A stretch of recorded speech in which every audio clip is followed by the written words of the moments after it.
Welcome back now for the news in detail, beginning from the United Nations Security Council, which will today discuss India's unilateral revocation of occupied Kashmir's UN-recognized status as a disputed territory. Last meeting was held in the year 1965. This comes after Pakistan wrote a letter to the Council calling for an emergency meeting on the issue. China backed Pakistan's call for the UNSC gathering to discuss India's illegal move. Pakistan's permanent UN representative Maliha Lodhi says the Security Council needs to reaffirm its commitment to its own resolutions. She says in today's meeting, Security Council members will be guided by the UN statement saying the status of Kashmir should not be altered. Meanwhile, the Dominican Republic's Foreign Minister Miguel Octavio Vargas has assured his Pakistani counterpart of full support on the Kashmir issue. Meanwhile, 3 Pakistani soldiers have been martyred in firing by the Indian Army along the line of control. The Pakistan military says 5 Indian soldiers have been killed in retaliation as intermittent exchange of fire continues. Military spokesperson Major General Asif Ghafoor says Pakistan's retaliatory firing has injured many Indian soldiers and damaged their bunkers. He said the Indian Army has increased firing along the LOC to divert attention from the precarious situation in occupied Kashmir. Meanwhile, Pakistan has summoned the Indian Deputy High Commissioner Gaurav Ahluwalia to launch a protest against the latest unprovoked ceasefire violations. The development comes after the Indian government unilaterally revoked Kashmir's UN-recognized special status as a disputed territory. Now, India's government has told its Supreme Court the lockdown of occupied Kashmir will continue. Responding to a petition calling for the immediate lifting of a curfew and media blackout, New Delhi told the court to trust its security agencies. India's Supreme Court was scheduled to hear 2 petitions against the annexation and lockdown of occupied Kashmir. A lawyer has challenged the scrapping of Article 370, while a journalist has sought the end of the communications blackout in occupied Kashmir. In separate appeals, the petitioners rejected the annexation as illegal and called for freedom of expression in the occupied state.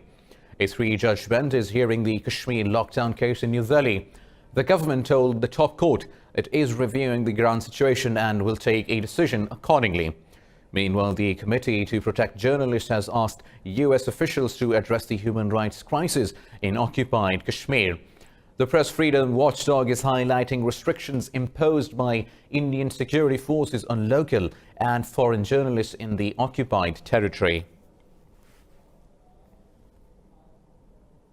As India celebrated its Independence Day on August 15th, sentiments were somewhat different in occupied Kashmir. Frustration is rising in the valley after New Delhi stripped it of its special status as a disputed territory. The area has also been under lockdown for 12 days, making it hard for people to get food, medicines and fuel. More in this report. There were no festivities on the streets of Jammu and Kashmir on India's Independence Day. This is to be expected when the military enforces a curfew and turns urban hubs like Srinagar into fortresses of barbed wire and roadblocks.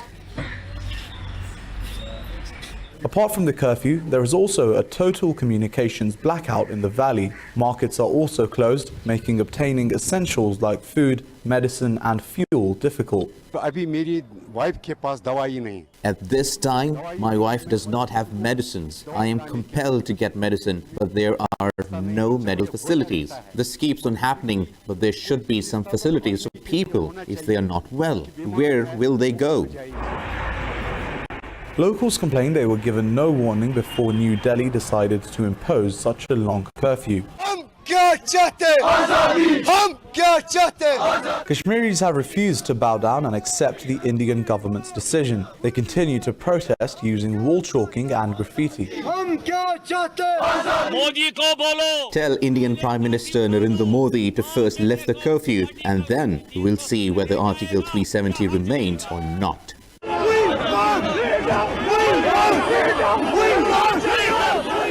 Meanwhile, over 300 Kashmiri leaders and activists remain under various forms of detention. The Kashmir Valley is home to 7 million people, 97% of whom are Muslim. In London, thousands gathered outside the Indian High Commission to condemn New Delhi's annexation of Kashmir. Protesters said India's unilateral decision to strip the occupied valley of its special status amounted to terrorism. This report has the details. On August the 3rd, 13 million Kashmiris woke up to find themselves held hostage in their own homes. 1 million Indian troops had imposed a crushing curfew and total communications blackout over the entire valley. The troops were tasked with crushing any dissent. With occupied Kashmir cut off from the world, India announced the annexation of the UN-recognized disputed territory on August the 5th. Kashmiris say they are victims of brute force. We do not have any freedom or anything. We have been suppressed with the use of brute force.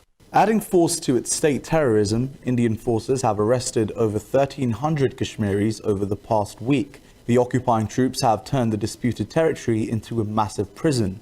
We're marking this day as Black Day, as India has suppressed the rights and autonomy of all sects, nationalities, and minorities. 10 days before its Independence Day, it has suppressed the special rights of our Kashmiri brethren. Hence, India's Day of Independence is a Black Day for all humanity. Expressing solidarity with Kashmiris, Pakistan's Prime Minister Imran Khan and people across the country have turned their social media display photos black. There were also protests against Indian atrocities in occupied Kashmir in Islamabad. It's 15th of August and we are observing this day as a Black Day. I strongly condemn the massacre killing in Kashmir. It's complete brutal action and it's totally against human rights. International community should break its silence on the murder of thousands of Kashmiris. This is a freedom struggle. We have gathered here in thousands to show the solidarity with Kashmiri people.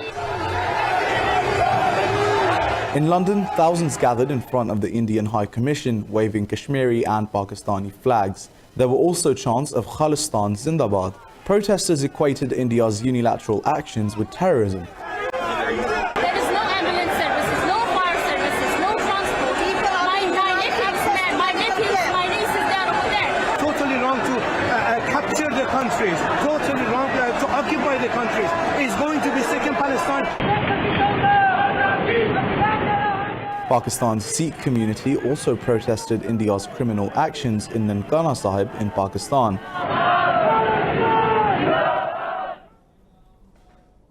Moving on, North Korea has said it will never again sit down for peace talks with South Korea. The statement follows South Korean President Moon Jae-in's speech about reunifying the Korean peninsula by 2045. Pyongyang's Committee for the Peaceful Reunification of the country called the ongoing joint US-South Korean military drills a rehearsal for war. The committee says Seoul's participation in the war games is aimed at destroying North Korea. South Korea's Unification Ministry says Pyongyang's refusal to talk violates inter-Korean agreements. Meanwhile, South Korea's military says the North has tested 2 more missiles which landed into the sea off its eastern coast. This is the 6th such test in under a month. Meanwhile, tens of thousands of South Koreans held a vigil against Japanese Prime Minister Shinzo Abe, demanding an apology from Japan for atrocities committed during World War II. The rally in Seoul came as South Korea celebrates its 74th Independence Day from Japanese colonial rule. The protesters have denounced Abe for his government's decision to impose curbs on exports of some high-tech materials to South Korea. Earlier, South Korea's President Moon Jae-in said he is ready for dialogue with Japan to end the trade dispute. Tensions between the two countries have soared recently, culminating in the withdrawal of each other's preferential trade status. The trade dispute was triggered when a South Korean court ordered Japanese firms to compensate wartime forced laborers.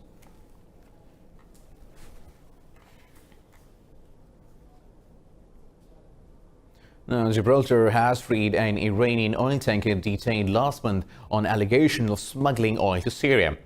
The decision does not immediately indicate whether the Grace One will be allowed to leave the British territory. Gibraltar's government took the decision despite a last-minute application by the U.S. Justice Department to seize the tanker. Chief Minister Fabian Picardo said an independent legal body will consider the US request. It said Iran has promised not to allow the Grey Swan to sail to Syria in violation of European Union sanctions. On the 13th of August, I received written assurances from the Republic of Iran that if released, the destination of the Grey Swan would not be an entity that is subject to European Union sanctions. I welcome that assurance. This is an important material change in the destination of the vessel and the potential beneficiary of its cargo.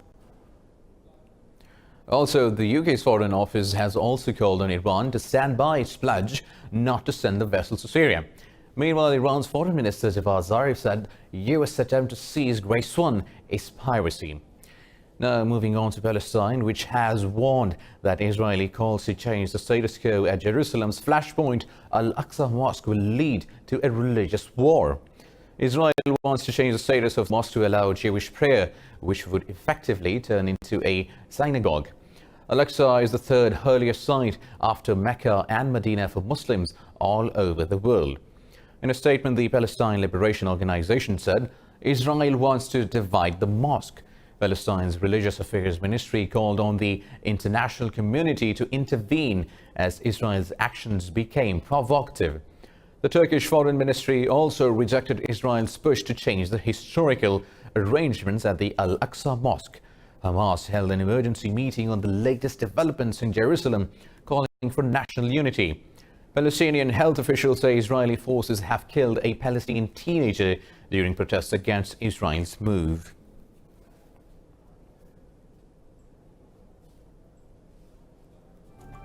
Coming up after a short break is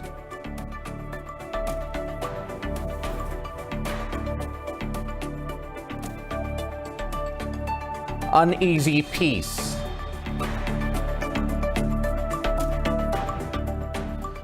First of its kind fossil fuel project in Eastern Africa.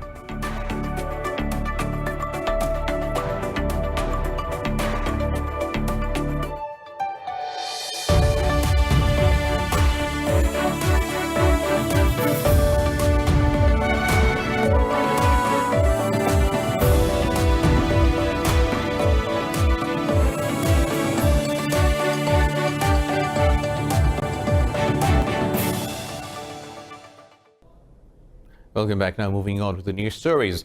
United States Congresswomen Rashida Tlaib and Ilhan Omar have slammed Israel's decision to bar them from entering the country. They call the move a sign of weakness and an insult to democratic values. Omar says Israeli Prime Minister Benjamin Netanyahu is under US pressure. She says Netanyahu has aligned himself with racists like Trump by blocking their visit. The two lawmakers plan to see the occupied West Bank and East Jerusalem, which was later blocked by the Israeli government. The pair have voiced support for the pro-Palestinian boycott, divestment and sanctions movement.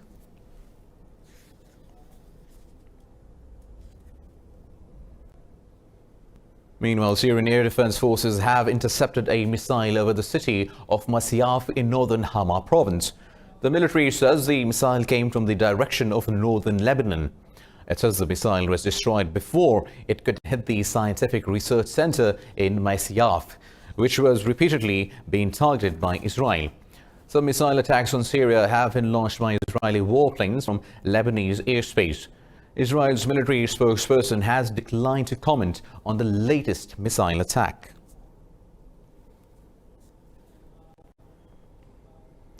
A U.S. delegation has visited the Turkish border town of Akakail to establish a joint operation center to oversee the Syria safe zone. The two NATO allies agreed last week to establish the center. No agreement has been announced by the U.S. and Turkey on key details of the zone. Both countries have planned a safe zone near the Turkish frontier that would be kept free of combatants and heavy weapons. Turkey says it will take military action if the United States fails to agree on a solution to safeguard the border.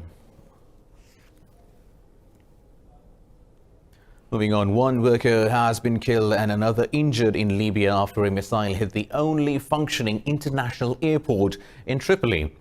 An official statement from Mitiga Airport says air traffic has been suspended till further notice. Earlier this week, Khalifa Haftar's air forces attacked Mitiga airport, breaking the Eid ceasefire. Meanwhile, the United Nations Special Envoy to Libya, Ghassan Salami, has condemned attacks on medical facilities in Tripoli. He said health workers, medical facilities and military ambulances have been attacked over 37 times since April. The WHO says Haftar's forces have killed over 1,000 people and displaced 120,000. Italy's Prime Minister Giuseppe Conte has accused Deputy Prime Minister Matteo Salvini of disloyalty. Conte says Salvini is obsessed with blocking immigration and intensifying an open war of words in the ruling coalition. Conte used the case of a migrant boat standoff to settle scores with the leader of the League Party. In an open letter, Conte said 6 EU states are ready to take in migrants aboard the open arms ship. Amongst others, he named France, Romania and Portugal as the countries he convinced. Conte said Salvini wanted to exploit the immigration issue for electoral gain rather than looking for solutions. Salvini hit back with his own open letter to Conte, saying his closed ports policy was working. Earlier, Salvini put forward a motion of no confidence in the ruling government coalition.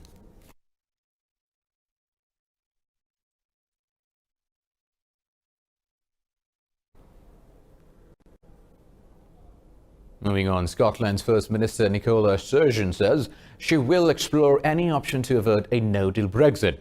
She has urged the opposition Labour Party leader Jeremy Corbyn to set out a firm stance on Brexit. Nicola Sturgeon did not rule out backing Corbyn. She suggests a general election or a second referendum on leaving the EU will be the best option.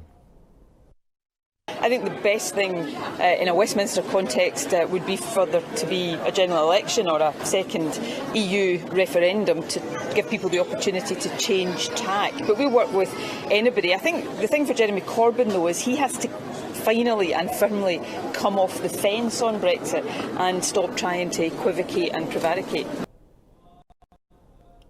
The opposition Labour Party says it will soon call a vote of no confidence against Prime Minister Boris Johnson. If successful, Labour leader Jeremy Corbyn plans to lead a caretaker government to delay Brexit and call a snap election. Meanwhile, 1 person has died and 49 others have been injured by a tropical storm pushing its way through parts of Japan. Japan's Met Agency says storm Kurosa made landfall in southern Japan and is now moving towards north.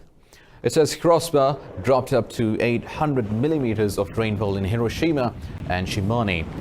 The agency has advised more than 400,000 people to evacuate the areas at risk. Around 800 flights and train services have been cancelled, sabotaging travel during the summer holiday season. The storm is expected to bring more heavy rain to northern parts of the country throughout Saturday. Now, at least 15 people have been killed after rebels mounted a series of attacks in Myanmar. One of the 5 attacks targeted a Defence Service Technology Academy where military engineers are trained. Most of those killed were members of the security forces. Myanmar's military says rebels fired 107mm rockets at the academy from a nearby hillside.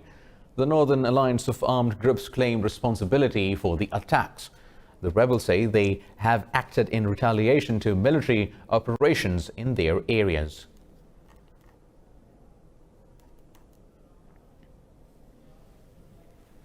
Russian Foreign Minister Sergei Lavrov and his German counterpart Heiko Maas will meet next week to discuss global stability and security. Russian Foreign Ministry spokesperson Maria Zakharova says the situation in Ukraine, Syria and Iran will be discussed.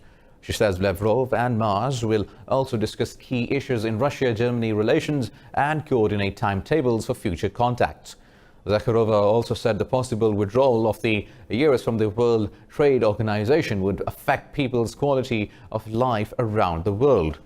She said Russia will help Kyrgyzstan progress towards stability. Kiev is withdrawing its soldiers from the front line of the conflict with separatists in eastern Ukraine. But Ukrainians who live in this area fear their government is too eager to make peace with the rebels. Many say once Ukrainian troops are gone, they will be more vulnerable than ever. More in this report. Thousands have been killed since the war in Ukraine's Donbass region started 5 years ago. His promises to end the conflict was part of what got former comedian Volodymyr Zelensky elected president. Over the past 2 months, Kiev has withdrawn its troops from the conflict zone. But many locals say this is a bad idea. We are afraid that Russian-backed separatists may cross the border by the river at night and occupy the village. It's quite a possible scenario, and then life will be over. The withdrawal of Ukrainian soldiers from the Stanitsia-Luganska region could be particularly consequential. The area is a bridge between territory claimed by the Ukrainian government and the self-proclaimed Lugansk People's Republic. Most residents are mainly concerned about the economic fallout of a divided Ukraine. This was our second life, now it was cut off from us. We have been living in Lugansk all our lives, working there, doing trade. It's been a year already without Lugansk. Nothing to live on, no money to pay the gas bills. Products we sell are so cheap and no one needs them. We are barely surviving without Lugansk. Others say when Ukrainian troops leave, they will feel unsafe in their own villages. While most people in eastern Ukraine want peace, they don't want their government to give them away either. Now, Kenya's Environment Court has blocked the construction of a coal-fired power station on the country's Indian Ocean coast. The fossil fuel project is the first of its kind in Eastern Africa. We have more details in this report. Every day, Thabit and Ali go fishing. They both come from families who have relied on the sea for generations. It is their livelihood, but they are concerned about the future, now that their archipelago is threatened by a coal-fired power plant project. The disaster is going to come from that coal plant, is going to reach up to Nairobi. So just imagine about the Lamu people, you know. So many people will believe they're going to have problem with their health, like cancer disease, you know. In June, those objecting to the development won a huge victory. The National Environmental Court had ordered to stop the controversial project. We didn't think it would happen. We saw that the government is very fair. We're very happy. But it's not a done deal. An appeal to proceed with constructing the power plant can still be made, and the Kenyan government can override any final decisions. The coal-fired power plant is part of a much larger development project that includes the construction of a port, roads and pipelines to develop the northeastern part of the country. Residents are concerned such developments will disrupt the delicate ecosystem, as well as contribute to a decrease in tourism, which is still fragile after an Englishwoman was kidnapped and her husband murdered in 2011. Tourists, most of them, they won't come Lamu as they used to come, will be like few years back. The Lamu archipelago is a UNESCO World Heritage Site, renowned for its Swahili architecture, beautiful beaches and mangroves. Following the initial decision in June barring any construction, developers were ordered by the court to carry out a fresh environmental impact assessment, the results of which are still pending.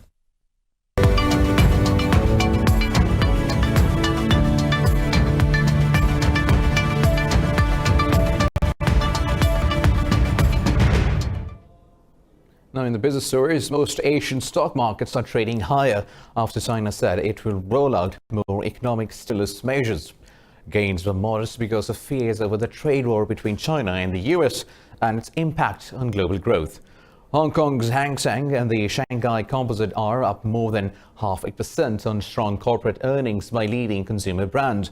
Australia's ASX gained fractionally after taking a 3% hit on Thursday. The Nikkei 225 in Tokyo is down marginally. The Kospi lost more than 0.5% after South Korea's government reported the economy remained sluggish in the second quarter.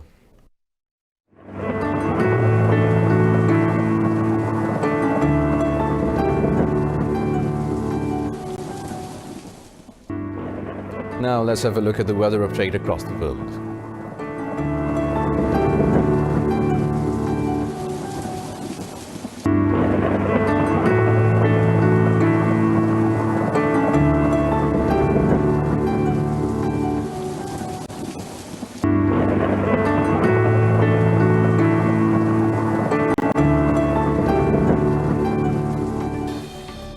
With the weather update, we come to the end of this bulletin. For more news and updates, keep watching Indus News.